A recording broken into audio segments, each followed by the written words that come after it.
दोस्तों, गोवा के अंदर एक ऐसी घटना हुई जिसने पूरे देश को हिलाकर रख दिया। गोवा जहां लोग खुशियां मनाने जाते हैं, वहां शनिवार की रात 23 लोगों ने अपनी आखिरी सांस ली। जी हां दोस्तों, उत्तरी गोवा में आरपोरा में स्थित बियर बार रोमियो लैन क्लब में लगी भीषण आग और 23 जिंदगियां उस भीषण आग ने निगल ली। तो आखिर क्या हुआ उस रात, कैसे लगी ये आग, और सबसे बड़ा सवाल कि क्या ये टाला जा सकता था, इस वीडियो में जानेंगे पूरी सच्चाई। तो वीडियो को अंत तक देखिए और हाँ, चैनल को सब्सक्राइब करना मत भूलिए। तो चलिए शुरू करते हैं। दोस्तों, तारीख थी 7 दिसंबर शनिवार की रात। समय था रात 12:04। उत्तरी गोवा के आरपोरा इलाके में एक बियर बार रोमियो लेन नाम का एक नाइट क्लब था। उस रात क्लब में भीड़ थी, कर्मचारी अपने काम में लगे हुए थे, कुछ पर्यटक भी वहां पर मौजूद थे। तभी अचानक एक धमाका होता है। एक सिलेंडर में विस्फोट हुआ और देखते ही देखते पूरा क्लब आग की लपटों में घिर गया। जो मंजर था वो बयान नहीं किया जा सकता। लोग चीख रहे थे, भाग रहे थे, बचने की कोशिश कर रहे थे, लेकिन घबराहट में सबसे बड़ी गलती हो गई। ज्यादातर लोग बचने के लिए बेसमेंट की तरफ भाग गए। सोचा होगा कि वहां सुरक्षित रहेंगे, लेकिन दोस्तों वहीं उनकी सबसे बड़ी गलती साबित हुई। बेसमेंट में कोई बाहर निकलने का रास्ता नहीं था। धुआं घना होता गया, ऑक्सीजन खत्म होती गई और फिर 23 लोगों ने दम तोड़ दिया।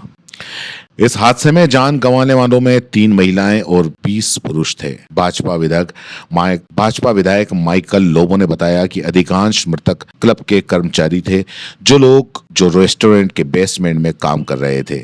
सोचिए, वो लोग बस अपनी रोजी रोटी कमा रहे थे, अपने घर के लिए, अपने परिवार के लिए, और एक पल में सब कुछ खत्म हो गया।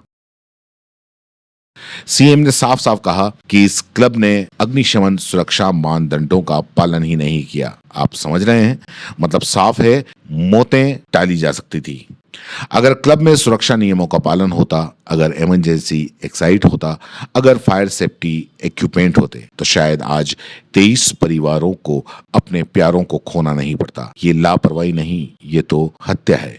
सीएम सावंत ने विस्तृत जांच के आदेश दिए हैं, क्लब प्रबंधन के खिलाफ सख्त कार्रवाई की बात कही है और उन अधिकारियों को भी नहीं बख्शा जाएगा जिन्होंने सुरक्षा खामियों के बावजूद क्लब को संचालन की अनुमति दी। विदाउट परमिशन इस तरह के जो चलाते हैं, और इसी में जो फायर इंसिडेंट्स हो, इसी के कारण यहाँ पे जो उनके स्टाफ और एक 3-4 टूरिस्ट जो अंदर थे, इन्हें 2-3 इनको जल के हुआ, बाकी लोग बिकॉज ऑफ द सफोकेशन उनकी डेथ हो गई। ऑल टुगेदर 23 लोगों की डेथ हो चुकी है। जिनकी डेथ हो चुकी है उनके प्रति संवेदना मैं व्यक्त करता हूँ। गोवा सरकार की तरफ से पूरी उसकी इंक्वायरी की जाएगी और जो कल्प्रिट इसमें है, जो उनको बिहाइंड द बार्स किया जाएगा। सर, क्या आप मानते हैं कि बहुत बड़ी घटना है? पिछले 5 सालों में इस तरह की घटना कभी नहीं हुई थी। गोवा के हिस्ट्री में इस तरह का टूरिज्म लेवल पे इंसिडेंट होना है बहुत बड़ी घटना है। इस तरह का इंसिडेंट कभी नहीं हुआ था। तो इस तरह की फायर सेफ्टी और tragedy, this is the first time at least, यानी 10-20 साल में तो पहला इंसिडेंट। इतनी बड़ा इंसिडेंट कभी नहीं हुआ था। और हैंड्स फोर्थ मैं मेरी पुलिस डिपार्टमेंट, फायर डिपार्टमेंट, इनको पूरी तरह से सेफ्टी लेने की, सभी प्रिकॉशंस लेने के लिए कहूँगा। इस घटना के बाद एक सबसे बड़ा सवाल खड़ा होता है, क्या गोवा दूसरे नाइट क्लब जो हैं वो सुरक्षित हैं?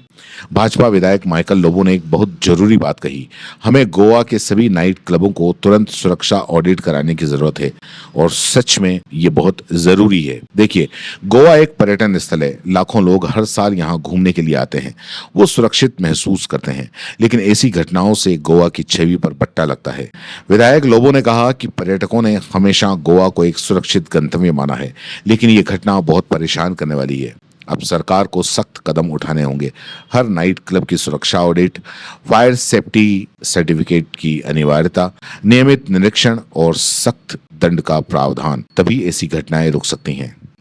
इस पूरी घटना के बाद में कई सवाल मन में उठते हैं। सवाल नंबर 1, क्या इस क्लब के पास फायर सेफ्टी सर्टिफिकेट था? क्या इमरजेंसी एक्साइट की व्यवस्था थी? अगर नहीं तो क्लब को परमिशन कैसे मिली? क्या नियमित सुरक्षा जांच होती थी? अगर हाँ तो फिर खामियां नजर क्यों नहीं आई? जिम्मेदार अधिकारियों ने इतनी बड़ी लापरवाही क्यों की? और सबसे बड़ा सवाल, क्या गोवा के अन्य नाइट क्लब भी ऐसे असुरक्षित हैं? और इन सवालों के जवाब मिलने चाहिए पूरी पारदर्शिता के साथ, क्योंकि ये सिर्फ एक घटना नहीं, ये 23 लोगों की जिंदगी का सवाल है। दोस्तों, इसमें हमारी व्यक्तिगत राय आपको बता दें कि ये पूरी तरह ये घटना टाली जा सकने वाली घटना थी। अगर क्लब मालिक अपनी जिम्मेदारियों को समझते, अधिकारी अपना कर्तव्य निभाते, सुरक्षा नियमों को गंभीरता से लिया जाता, तो आज 23 परिवार अपने प्यारों के साथ होते। लेकिन नहीं, हम लोग सुरक्षा को हमेशा हल्के में लेते हैं। जब सब कुछ हो जाता है, जब तक कुछ नहीं होता तब तक किसी को कोई फर्क नहीं पड़ता, और जब हो जाता है तो सिर्फ जांच के आदेश दे दिए जाते हैं, कार्रवाई की बात होती है। लेकिन दोस्तों, खोई हुई जिंदगियां वापस नहीं आती। इसलिए हमारा मानना है कि हर सार्वजनिक स्थान पर सुरक्षा सर्वोपरि होनी चाहिए, सख्त कानून होने चाहिए और उनका पालन भी। लापरवाही बर्दाश्त नहीं की जानी चाहिए, क्योंकि जिंदगी से बड़ा कुछ नहीं होता। इस वीडियो के अंत में मैं और आप सब उन 23 लोगों को श्रद्धांजलि देते हैं जिन्होंने इस हादसे में अपनी जान गंवाई। उनके परिवारों को हम ढेर सारी शक्ति देते हैं इस मुश्किल घड़ी में, और प्रार्थना करते हैं कि ऐसी घटना फिर कभी किसी के साथ में नहीं हो। दोस्तों, गोवा की इस दुखद घटना की पूरी जानकारी और इसके बारे में आप क्या कहते हैं, मैं आपसे जानना चाहता हूं। आपको लगता है कि सुरक्षा नियम और ज्यादा सख्त होने चाहिए? क्या नाइट क्लबों पर निगरानी बढ़नी चाहिए? इस त्रासदी से आखिर हमें क्या सीख लेने चाहिए? अगर आपको वीडियो पसंद आया हो तो लाइक करना मत भूलिए और अपने दोस्तों को शेयर कीजिए, और चैनल को सब्सक्राइब के लिए दबाइए और बेल आइकन जरूर दबाएं, ताकि ऐसी खबरें आप तक पहुंचती रहें और मिलती रहें।